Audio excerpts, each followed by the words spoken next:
Charlie Hardy, welcome to the Star-Tribune. Thank you. It's fun to be here again. So let me give you first an opportunity to introduce yourself to voters and to us, although we've met before. My name is Charlie Hardy. I was born in Cheyenne, Wyoming. Still live in the house where I was born. I spent most of my life in Wyoming, although I have lived outside the country for quite a few years in South America. I was a Catholic priest, maybe still am, but I worked officially for 29 years as a priest in Wyoming and in South America. Married 1994, a very wonderful woman, Susanna. After 6 years, we discovered we had a better relationship as friends and as married couple, so we are separated. We're officially divorced, but still friends, and I hope it'll be that way forever. So that's kind of a summary of the basic details without anything. One interesting story, though, you might be interested in how I was born in the house. I've never been in a hospital a day in my life. I have 75 years of accumulated youth, so I'm younger than any of you here in this room today. The last few days ago, I ran 10 kilometers in the Boulder, and I stopped to reflect. I think I have probably run 20 to 30,000 miles in the past 30 years. So health-wise, I can say I'm in good shape. Quick story, how was I born? Mrs. Baker, a friend of my mother's, came over one day and said, "Come on, kids, let's go for a walk." And when my brother and sisters got back, I was there. And 2 years later, Miss Baker came over again and said, "Come on, kids, let's go for a walk." And when they got back, my younger sister was there. And so from that moment on, they stopped going for walks with Mrs. Baker. My mother never had any more children. Other kids thought it was storks that brought babies in those days, but it was my Mrs. Baker that brought them in our family. So there, that kind of tells you who I am, and my roots are here in Wyoming, and I am proud of those roots. So let's talk about it. You've criticized Senator Enzi's penny plan, but I'd be curious to hear what's your plan. Let's say you had a magic wand and could cut the federal budget. Where would you cut and by how much, or what would be your approach? I've called the penny plan legislative laziness, because even Alan Simpson would say, don't go that way. As I travel the state, there are programs which need more money today for senior citizens, for young people. There are many programs that need more attention, veterans and so on. To take 1% off of everything, that makes no sense whatsoever.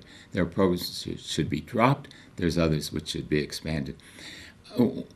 Things that, if you look at the Simpson-Bowles report, for example, defense spending. I'm all in favor of a strong defense, but we've got to look at the defense budget. It takes up a huge chunk that we could use here within our own country. We have military bases in over 150 countries around the world. Personally, I wish we would have peace bases in 150 countries of the world. We have forgotten that peacemaking is a way of winning wars. So defense spending is one area. Corporate welfare. That is a big place where things have to be taken care of. We also have to look at the whole taxation situation. Wealthy people, when Warren Buffett says that he is paying less percentage of his income for taxes than his secretary is paying, something is wrong. So those would be some areas to look at. But I would put that whole thing of the penny plan with regard to talking about Senator Enzi.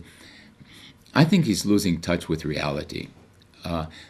He's been on the Budget Committee 11 years. Why hasn't something been done before that? He has voted in favor of raising the national debt 6 times.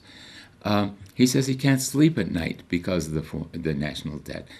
I don't blame him. He shouldn't, because he's responsible for it. So we've got to look at different ways of doing things. Next question on campaign finance reform, and it's been a pretty continuous message for you, and it's been a central part of your campaign. Why have you done that? And can you describe a time Senator Enzi has voted against the interests of Wyoming to please a corporate supporter? And this has been something I've been talking about for 2-3 years now.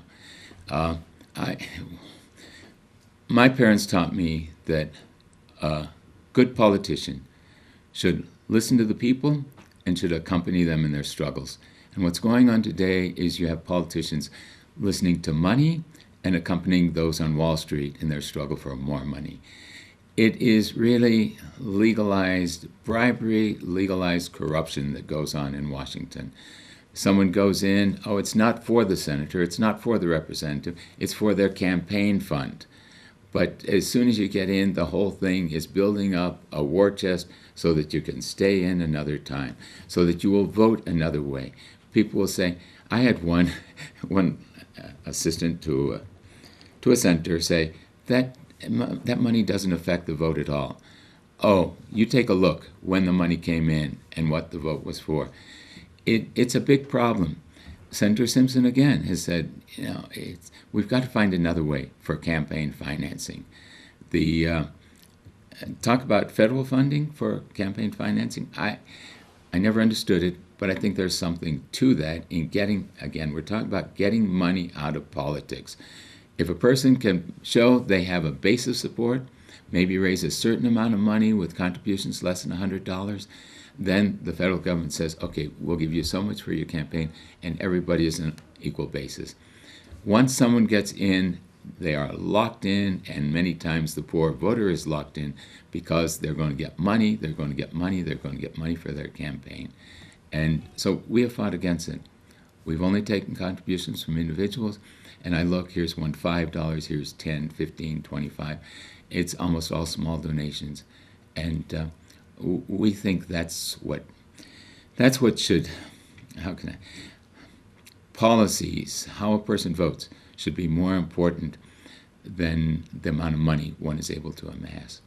But I'm not sure. Would you tell me the question again, because I think maybe I got off it. The second part specifically is can you describe the time Senator Enzi has voted against the interests of Wyoming in support of a corporate supporter? Yes, just recently, the whole thing about Citizens United. If you were to look at the statement of Senator Enzi that day, it was like 4 paragraphs. Every place where he said Americans, you could substitute the word corporations. Every place where he said free speech, you could substitute money. Instead, the American people have a right to express themselves. It was like corporations have a right to express themselves.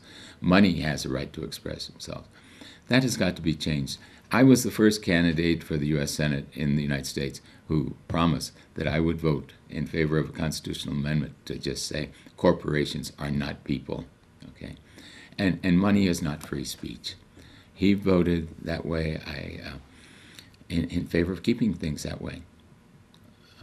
I don't think Senator Simpson would be in favor of that. I know he wouldn't be. So I see that in voting against the interests of the people of Wyoming.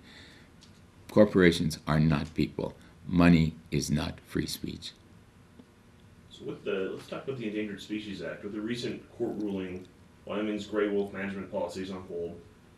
Governor Meade criticized the ruling as a symptom of what's wrong with the Endangered Species Act. What do you think about the act, and should it be changed? If so, how? If not, why not? First of all, the Endangered Species Act, Environmental Protection Act, these things, they are important, okay? And bureaucrats can abuse those things. Within Wyoming, talking about the wolves, for example, one report I saw, ranchers, farmers aren't being justly compensated for the damage they do. I think the state working with the federal government can come to a good solution on these things. But to say, throw out the Environmental Protection Act, throw out the Endangered Species Act, no, that doesn't make sense, okay? I think the state working together with the federal government should be able to come to a good solution on these things. You've campaigned against what you call a broken system. I mean, you called it a form of legal bribery. And this, of course, includes Senator Enzi. Let's say you get elected. What's stopping you from becoming part of that system? If I vote for you, how do I know that you're not going to become just the same? I see. When you look at my background, my whole background has been serving people, and money has never been a part of that. Even when I was a priest, I'd get up once a year and say to the people, here's the budget, I'm interested in your hearts, I'm not interested in your money. Do what you can, and we always had enough funds for that. I will. There's a possibility that I will make in the first year. Senator Enzi's drawing $174,000 a year as a senator. That may be more than I have earned my whole lifetime. I may be wrong on that. Maybe it'll take 2 years. But as a priest living in a cardboard shack down in Venezuela, I think I got $75 a month. Yes, I had a roof provided and cardboard walls and so on, but at the same time, my income was, I think, $75 or $100 a month. I see no reason for me to ever, any lobbyist can come, any citizen can come. I see no reason for them having to give me money for another election, another campaign. Senator Enzi has been in for 18 years. That should give him plenty of time to meet the people throughout the whole state of Wyoming and to show the people how he has voted and how that has been totally in their favor.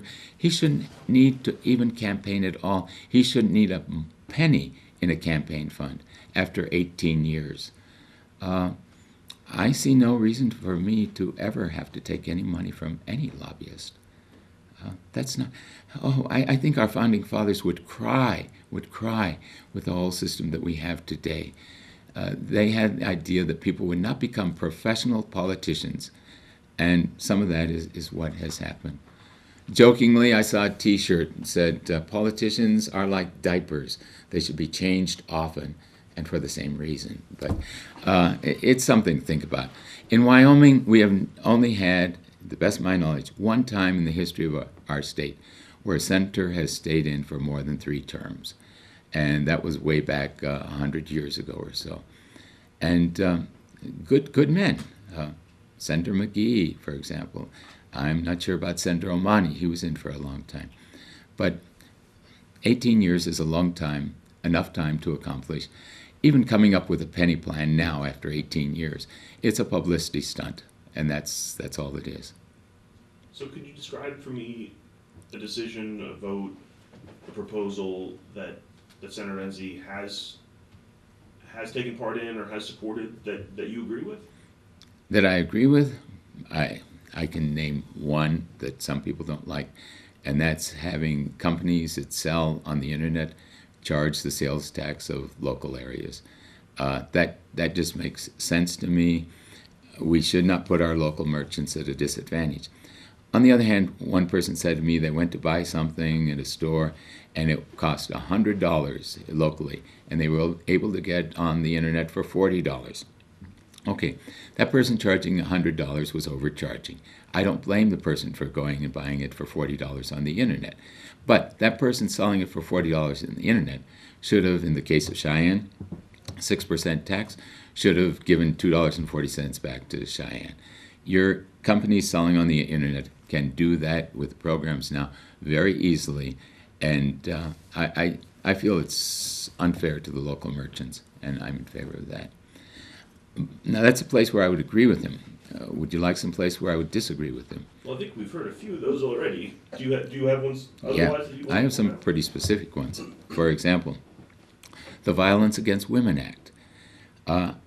Women have received a really dirty deal, not just within the country, in Wyoming, but throughout the country. Half the Republican senators voted for the Violence Against Women Act. Senator Enzi voted against it. Equal pay for equal work, he voted against that. Raising the minimum wage. The minimum wage affects mostly women. Okay, so I'm talking about, I don't see why any woman in the state of Wyoming would vote for Senator Enzi in light of the way in which he's been voting issues which affect women. The minimum wage, it is unjust. I grew up with the idea that a person working a 40-hour week should be entitled to a decent wage, be able to support a family, not luxuriously, but a roof over their head, food, clothing, for example. That's not possible today. And I cannot understand if Senator Enzi were to travel the state, talk to people who are earning the minimum wage. A man coming out of Safeways in Cheyenne told me he's working 75 hours a week. A couple times in our conversation I said 74, he said 75. Now, that is hurting our nation when people are carrying 2 jobs, a number of part-time jobs. What's happening to family life during that whole thing? That man, 75 hours. 100 years ago, Henry Ford, he was having problems with his workers in 1913. They weren't staying. And so in January of 1914, he doubled their salaries from $2.50 a day to $5 a day, cut their workday from 9 hours to 8 hours.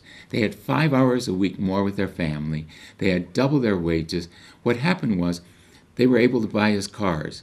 They were able to pump money back in the economy. People who earn the minimum wage pump money back in the economy. And as far as I know, the last Ford Motor Company is still going today, I think. Why can't someone like Senator Enzi learn from Henry Ford that if people can earn a decent wage, our country will be stronger because our families will be stronger, and our economy will be stronger? It just makes sense. And he voted against it. He makes $174,000 a year. How would he get along if he were making $7.25 an hour? I just think he has lost contact with reality.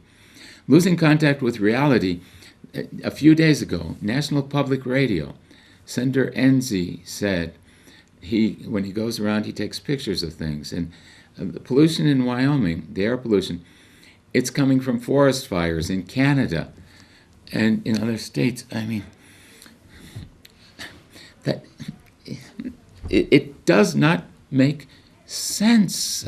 In Cheyenne, you smell the refinery every time you turn around. That's coming from forest fires in Canada. In Rock Springs yesterday, someone said, recently I've been smelling sulfur. You know, what's behind that?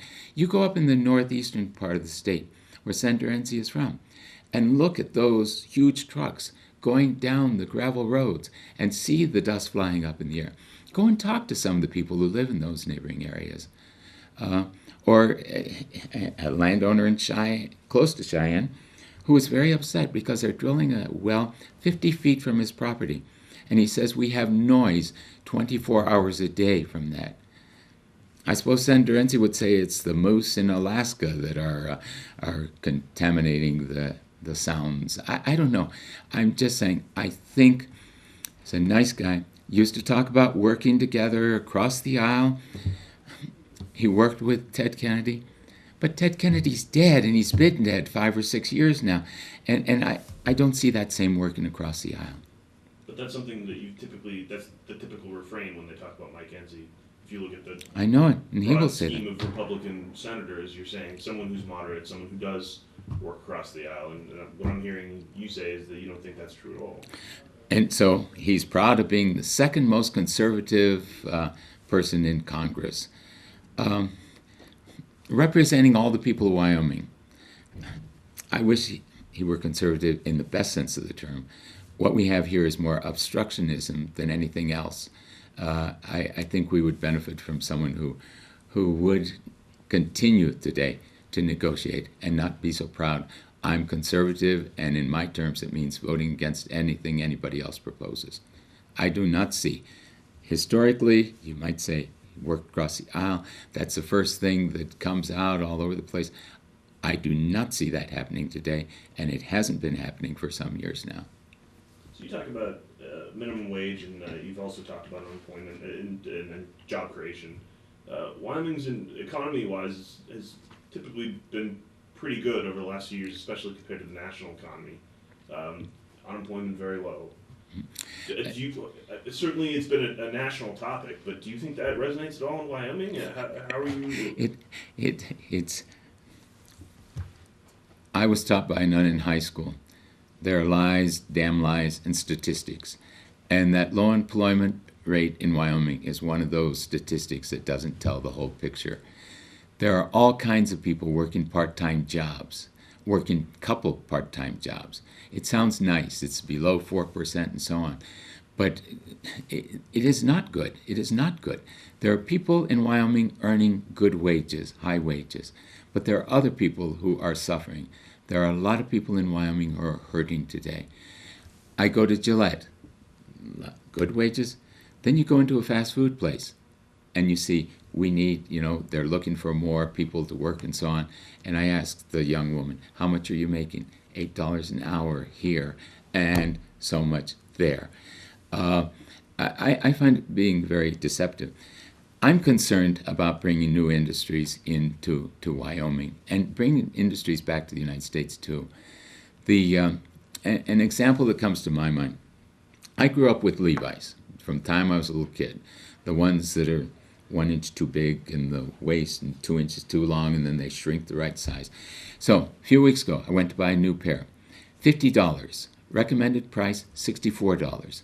I look on the back, it says San Francisco, California. You look inside and it says made in Egypt.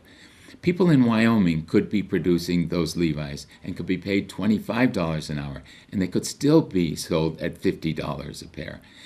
This whole thing of outsourcing is killing us. I have nothing against people in Egypt. What did even perturb me more was I do not have those Levi's on today because they're not well made. They're not well made. Here's a national brand, and little white things stick out of the pockets along the way. I called to order something for a sister of mine, 800 number, and the young man said, "What's your zip code?" I said, 82001. And he said, "Oh, Shane?" I said, "Yeah, Shane, Wyoming." I said, "Where are you?" "The Philippines." Couldn't young men and women in Wyoming, it's not telemarketing, it's taking an order, it's working as a salesman. Why does that have to be done over the Philippines? Why do the pants have to be made over in Egypt? We've got to do something to bring industries back to the United States, back to Wyoming, so that if it happens in Gillette could become a ghost town overnight. People don't want to accept this, but Gillette could become a ghost town overnight. We in Wyoming, 4 people can produce the same amount of coal as 43 people in Kentucky. That's great. But if your energy companies discover that 100 or 200 Chinese can produce whatever coal at us and make more money that way, then there always is that danger they can pull out. We have in Wyoming the history of Rock Springs and the closing of the mines there. Everything, they're going to need it. And suddenly, no.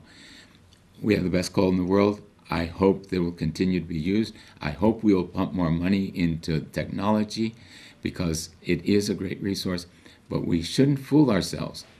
My concern are not the corporations. The corporations will survive. My concern are the people working for the corporations and the people who serve those people working for those corporations. You talk about trying to bring those back. That doesn't just happen. There's a reason that jobs have gone to the Philippines. There's a reason jobs have gone to Egypt, and it comes down, of course, I'm not aware of the individual situations, but cost. You've got people who are earning closer to your $75 a month than what you'd be earning even at a minimum wage in Wyoming. How are you proposing to bring those back? So we're taking advantage of the people over there, and we're also taking advantage of the people here because they're not getting the work. We probably should look at tariffs again. This whole thing of free trade, it usually hurts the other country, and it also hurts workers within our own country. Money cannot be the driving force. Money cannot be the driving force in our world. And this affects everything. The ancient people talked about air, water, earth, and fire. These were the most important elements in the world, okay? Today there's a 5th one, and that's money. And it seems to overpower these other ones. Whatever decisions are made, we've got to think about these things. And it would go back to this whole thing of work and jobs. Money cannot be the driving force. It's people that have to be the driving force in this thing. And I'm not in favor of big, powerful government. I am in favor of good government. And I'm not in favor of big corporations this way. I'm in favor of good corporations. And I think that's possible. But people have to be our focus, not money. This is my last question for you. A little over 18,000 Democrat voters turned out for the primary where they chose you. The Democrats' second choice after yourself was essentially nobody. It was the undervote. Mm-hmm. Those people who filled out ovals elsewhere, but in this race didn't. But nearly 100,000 Republicans turned out to vote, 90 plus thousand. What are you doing to win over GOP voters who will decide the election in November? The in the primary, I probably, if I were not running in Cheyenne, I probably would have registered that day as a Republican myself, because there was really no choice on the Democratic ballot for anyone other than for me at that particular moment. And there were people on the Republican ballot that I've known well and have served well that I would have voted for and would have wanted to vote for. So in seeing that huge difference, I don't think it necessarily represents where people are. Lots of people, this has been repeated over and over again. There are a lot of closet Democrats, for one thing, in Wyoming, who are afraid. They'll say, I'm a Democrat. And they don't want the person next to them to hear it. And then you talk to the person next to them and they say, I'm a Democrat, thinking they don't want the other one to hear it. There is that dimension in Wyoming. There is the whole thing of name recognition. When I looked at the results, I was saying, most of these other people, someone just picked a name on the ballot. It didn't matter which one. They voted Democrat, and so they punched it. And they did not know me. We've been traveling the state. We've been working on getting the name out more around. But at the same time, I do wonder if maybe I'll end up getting more even Republican votes than Democratic votes, because of the support that I felt from Republicans throughout the state of Wyoming.